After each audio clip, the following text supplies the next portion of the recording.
Students, let's start a new chapter, that is chapter number 4. The name of the chapter is Peter and Uncle Peppercorn. And we will write summary question answers from this chapter. So watch this video and copy the notes in your fair notebook with good handwriting. Peter and Uncle Peppercorn. Peter is a young boy whose mind is always buzzing with questions. An elf takes him into the world of imagination. Does Peter find the answers to all his questions? Oh, how I wish everybody would answer everything I ask them. Do you really wish that? Said a little voice at his elbow. Peter looked up. Who are you? It doesn't matter who I am. You may call me Uncle Peppercorn. Come on, hurry up. We've got a long way to go before morning. The little man jumped onto Peter's shoulder. Hang on tight. Here we go. They were off, flying through the dark night, up, up, far above the houses. They went among the stars until Peter couldn't tell where they had come from. All the stars were blinking and twinkling around them. They finally landed on a beautiful star. Where are we? Where's the earth? Look, you can just see the earth down there. Which one is it? See that sun over there? The earth's the third little speck drifting round it. Yes, it looks very small. It is.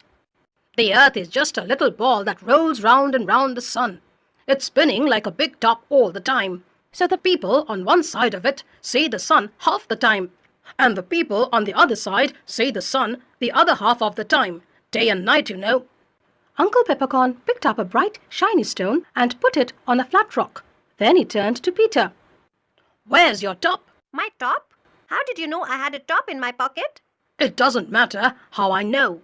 Put it down here. Does this thing work? Sure, it works.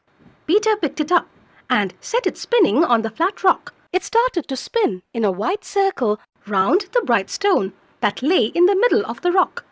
Why, look, it seems as if it's going round the sun. Peter was still thinking of the earth and the sun, and the top looked just like a little planet, going round and round a shining sun. Is that how the earth moves? That's right. The earth is like a great big top, and it turns around many, many times while it's going round the sun once. It seems to go quite slowly because we are so small.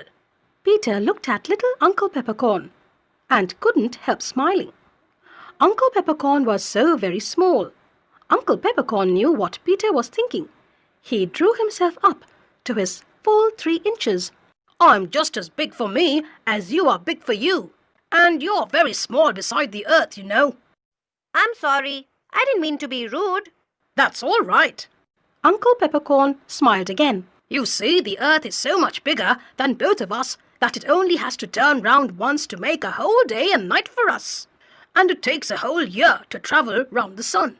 Just then the top ran down, and Peter picked it up and set it spinning again. Come now, put your top back.